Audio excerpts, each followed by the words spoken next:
नमस्कार दोस्तों ज़रा सोचिए, अगर मंदिर में भक्त अपनी श्रद्धा से 100 रुपये, 500 रुपये या 5,000 रुपये दान करता है, तो उसे बदले में सिर्फ़ एक चीज़ चाहिए। वो चाहिए भरोसा कि जो उसने पैसा दान किया है वो सही जगह पर इस्तेमाल हो। लेकिन जब उसी चढ़ावे को लेकर के, उस दान को लेकर के गड़बड़ी के आरोप सामने आए, उसकी जांच हो और कुछ लोगों पर कार्रवाई हो और बड़े नामों को क्लीन चिट मिल जाए उस मामले में, तो सवाल उठना लाजमी है। तो सवाल सिर्फ ये नहीं रह जाता कि आखिरकार चोरी किसने की, सवाल अब ये बन जाता है कि जिस सिस्टम में ये सब हुआ उसकी जिम्मेदारी किसकी थी।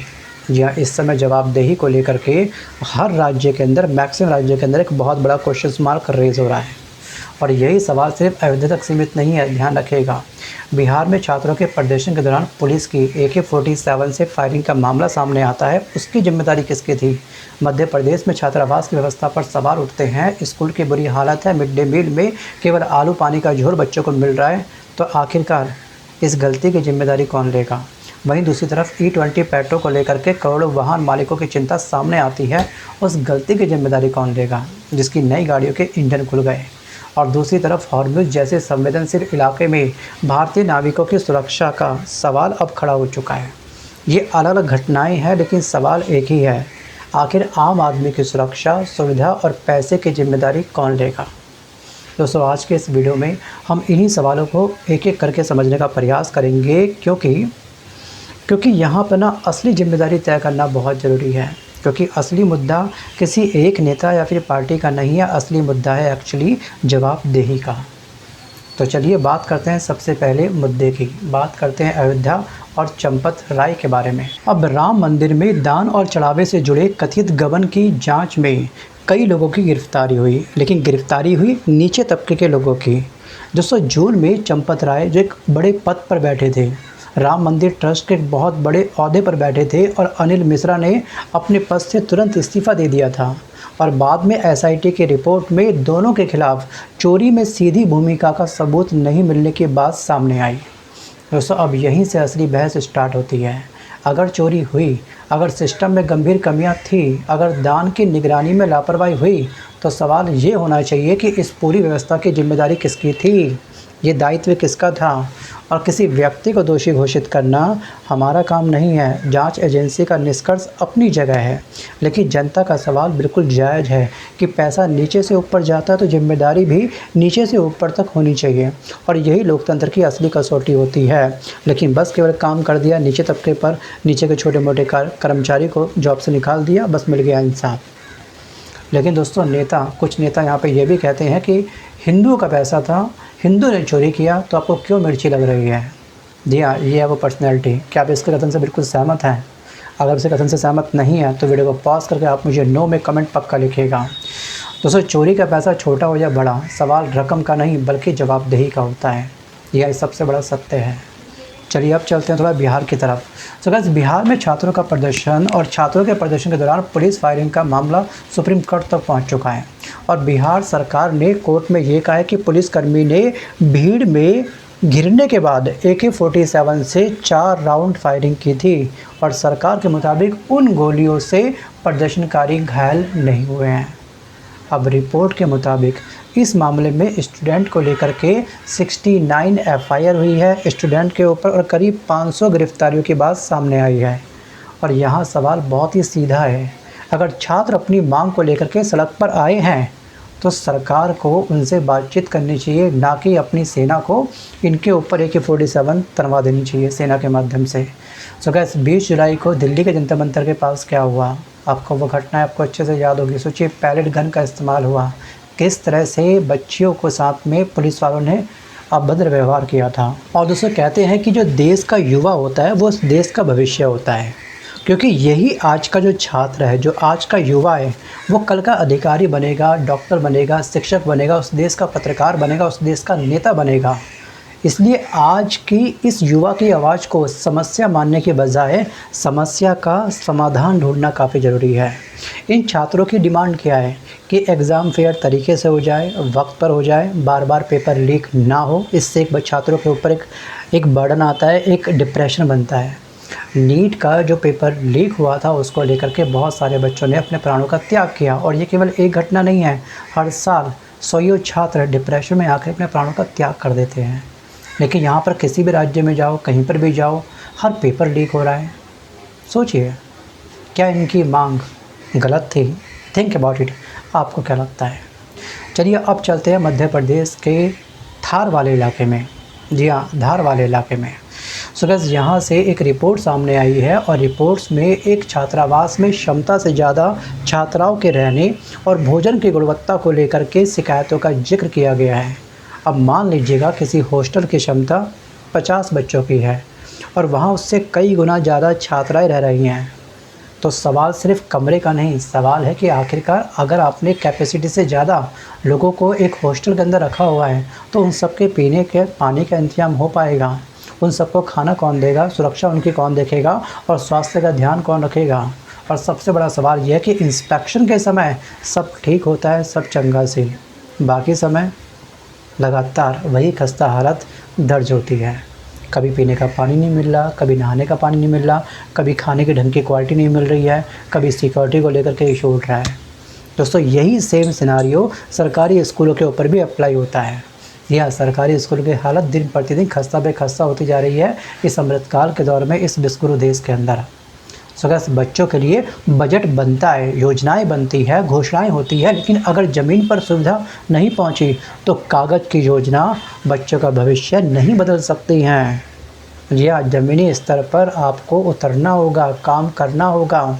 जी हाँ, बजट फाइल में नहीं बल्कि बच्चों की थाली और क्लासरूम में दिखाई देना चाहिए कि सच में बजट यहाँ पर खर्च हो रहा है और इससे हमारे देश का विकास हो रहा है। और हमारे देश में वैसे स्कूलों की संख्या लगातार कम पे कम हो रही है। कितने स्कूल कम हुए हैं, वीडियो को पॉज करके आप चाहो तो ये रिकॉर्ड रीड कर सकते हो। तो चलिए अब आते हैं E20 पेट्रोल पर। दोस्तों, सरकार लंबे समय से पेट्रोल में इथेनॉल मिलाने को बढ़ावा दे रही है और E20 का मतलब है पेट्रोल में 20% तक एथेनॉल मिश्रण होगा और इसका उद्देश्य है पेट्रोलियम इंपोर्ट पर निर्भरता कम करना और एथेनॉल जैसे घरेलू ईंधन को बढ़ावा देना। और ये सरकार का तर्क है कि हम इसलिए इस चीज़ को बढ़ावा दे रहे हैं। जी हाँ, स्पेशल हम कह सकते हैं कि इसका मैक्सिमम फेवर कर रहे हैं हमारे परिवहन मंत्री नितिन गडकरी जी।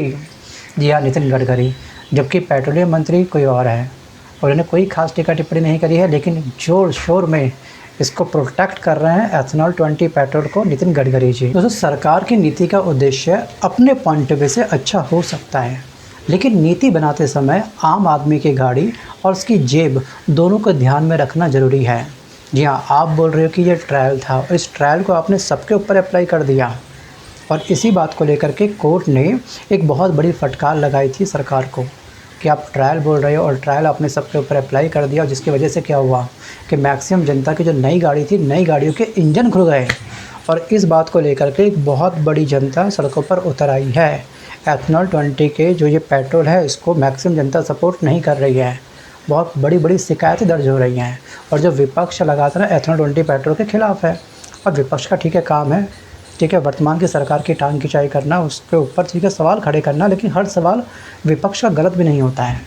इसको बल्कि आपने एक ऑप्शन करना चाहिए था, नॉर्मल पेट्रोल भी रखो पेट्रोल पंप पर भी और E20 पेट्रोल भी रखो। ये जनता की स्वेच्छा है कि वो कौन सा पेट्रोल डलवाएगी। अगर वो डलवाएगी एथेनॉल 20 तो वो खुद अपनी गलती की जिम्मेदार होगी, लेकिन आपने इसको कंपलसरी कर दिया काफ़ी सारे पेट्रोल पंप के अंदर, तो ये तो गलत बात थी ना। चलिए अब आते हैं स्ट्रेट ऑफ हॉर्मज़ की तरफ। अब बात करते हैं मिडिल ईस्ट की थोड़ी सी। सो गाइस, हॉर्मज़ दुनिया के सबसे महत्वपूर्ण समुद्री रास्तों में से एक है, ये बात हम बखूबी जानते हैं। सो गाइस, हॉर्मज़ जलडमरू मध्य है, ईरान और ओमान के बीच में स्थित है और पर्शियन गल्फ ऑफ को कह सकते हैं गल्फ ऑफ ओमान तथा अरेबियन सी से जोड़ता है। ये स्ट्रेट ऑफ हॉर्मज़, मैं अगेन रिपीट करूँगा सेंटेंस को कि जो हॉर्मज़ दोस्तों जो स्ट्रेट है वो ईरान और ओमान के बीच में स्थित है और ये पर्शियन गल्फ़ को गल्फ़ ऑफ ओमान और अरेबियन सी के साथ में आपस में जोड़ के रखता है और इसकी सबसे संकरी जो चौड़ाई है, जलपट्टी की चौड़ाई दोस्तों वो है लगभग 34 किलोमीटर।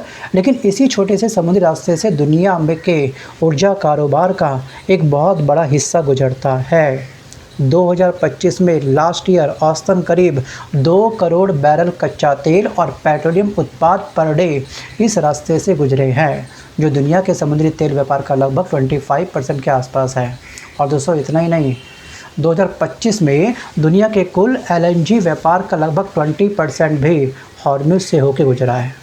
और इस रास्ते से जाने वाले तेल के सबसे बड़े खरीदारों में चीन है, हम भी हैं, हमारा भारत भी है, जापान है और दक्षिण कोरिया जैसे एशियाई देश शामिल हैं। अगर स्ट्रेट ऑफ हॉर्मुज पर खतरा बनता है तो इन तमाम देशों के ऊपर नेगेटिव इम्पैक्ट पक्का पड़ेगा। अगर हॉर्मुज में लंबे समय तक तनाव या रुकावट पैदा होती है तो इसका असर सिर्फ ईरान और अमेरिका पर नहीं पड़ेगा, बल्कि तेल की कीमत, पेट्रोल डीजल की कीमत, शिपिंग कॉस्ट, इंश्योरेंस कॉस्ट और भारत जैसे ऊर्जा इंपोर्ट करने वाले देशों की अर्थव्यवस्था पर भी एक नेगेटिव इम्पैक्ट पड़ सकता है। और यही वजह है कि हॉर्मुज को दुनिया के सबसे महत्वपूर्ण ऑयल चेक पॉइंट में गिना जाता है। रास्ता सिर्फ 34 किलोमीटर चौड़ा है, लेकिन इसके ज़रिए गुजरने वाला तेल पूरी दुनिया की अर्थव्यवस्था को प्रभावित कर सकता है। और सबसे महत्वपूर्ण बात यह है कि इस रास्ते से गुजरने वाले भारतीय नाविकों की सुरक्षा का सवाल भी अब खड़ा हो चुका है। जो नाविक थे वो अब इस रास्ते से गुजर नहीं पा रहे तरीके से, और यही वजह है कि जब किसी भारतीय नाविक या फिर जहाज़ के सामने सुरक्षा का संकट हो तो सरकार से स्पष्ट जानकारी और सुरक्षा व्यवस्था की मांग होना स्वाभाविक है, क्योंकि विदेश नीति की सबसे बड़ी परीक्षा भाषण नहीं, वोटिंग के टाइम पर मंचों पर बड़े बड़े जुमले नहीं, बल्कि अपने नागरिकों की सुरक्षा होती है कि अपने देश के नागरिकों को आप सुरक्षा किस तरह से प्रोवाइड करवा पा रहे हो, उसके लिए आपके पास क्या प्लान है। और अगर हमारे देश के नागरिकों की जान स्ट्रेट ऑफ हॉर्मुज के आसपास चली जाती है तो उसकी जवाबदेही कौन देगा। और दोस्तों, इन सारी खबरों को अगर हम एक साथ देखेंगे, आज के इस वीडियो की तमाम खबरों को अगर हम जोड़ के देखेंगे तो हम पाएंगे अयोध्या में दान की निगरानी, बिहार में छात्रों का प्रदर्शन, मध्य प्रदेश में हॉस्टल की व्यवस्था और E20 को लेकर के आम वाहन मालिकों की चिंता और हॉर्मुज में भारतीय नाविकों की सुरक्षा, इन सभी मुद्दों में एक शब्द बार बार सामने आता है, जो शब्द काफ़ी इम्पॉर्टेंट है। और दोस्तों, वो शब्द है अकाउंटेबिलिटी, मतलब कि जवाबदेही। या किसी सरकार की पहचान सिर्फ इस बात से नहीं होती है कि उसने चुनावी मंच पर कितने जुमले कर दिए, कितनी घोषणाएं कर दी। असल सवाल ये है कि घोषणा के बाद ज़मीनी स्तर पर वो घोषणाएं कितने साकार रूप में उतर पाईं। सोचिए, मंदिर में पैसा दिया तो उसका हिसाब साफ होना चाहिए कि वो पैसा कहाँ पे खर्च हुआ। छात्र प्रदर्शन कर रहे हैं तो उनसे संवाद होना चाहिए, जो संवाद नहीं हुआ सीधे लाठियाँ भांज दी गई उनके ऊपर। जी हाँ, हॉस्टल में बच्चे अगर रह रहे हैं तो उनकी सुरक्षा और खाना ठीक है या फिर नहीं है, इस पर काम होना चाहिए। अगर ईंधन नीति बनाई जा रही है तो पुराने वाहन मालिकों की चिंता सुननी चाहिए कि उनकी गाड़ी के इंजन आखिरकार क्यों खुल गए, इसकी भरपाई कौन करेगा, क्योंकि इंश्योरेंस कंपनी ने हाथ खड़े कर दिए कि जो अपने वाहनों के अंदर एथेनॉल 20 पेट्रोल का इस्तेमाल कर रहे हैं, हम उनका इंश्योरेंस क्लेम नहीं करने वाले। शुरुआत में यही बातें कही गई थी। और दोस्तों, विदेश में भारतीय नाविक फंसे हुए हैं तो उनके सुरक्षा के लिए आप क्या कर रहे हैं, या ये होनी चाहिए जवाबदेही। दोस्तों, यही लोकतंत्र की असली रिपोर्ट कार्ड है। और दोस्तों, अंत में सिर्फ आपसे मेरे 2 सवाल हैं, अगर हो सके तो वीडियो को पॉज करके उसका आंसर आप मुझे भेज दीजिएगा। तो पहला सवाल ये है कि क्या किसी भी सरकार या फिर संस्था से सवाल पूछना अब एक बहुत बड़ा अपराध बन चुका है हमारे समृद्ध काल के अंदर, आपको क्या लगता है। और दूसरा सवाल ये है कि क्या हमें नेताओं के नाम से ज़्यादा उनके काम और नतीजों पर वोट देना चाहिए, या फिर बस जो हो रहा है सब चंगा सी, 4 लोगों ने इसको वोट दिया तो हमने भी उसको वोट दे दिया। सो गाइस, इन दोनों सवालों का जवाब आप मुझे कमेंट में पक्का लिख के भेजिएगा, क्योंकि लोकतंत्र में सबसे ताकतवर चीज़ कोई नेता नहीं बल्कि जागरूक नागरिक होता है। जी हाँ, और अगर आप जागरूक नागरिक हैं तो अच्छे से मंथन करके मुझे कमेंट में आप लोग पक्का अपनी राय लिखिएगा। सो गाइस, आज के इस वीडियो में बस कर इतना ही, मिलता हूं जल्द अपने वीडियो के साथ, तब तक के लिए धन्यवाद।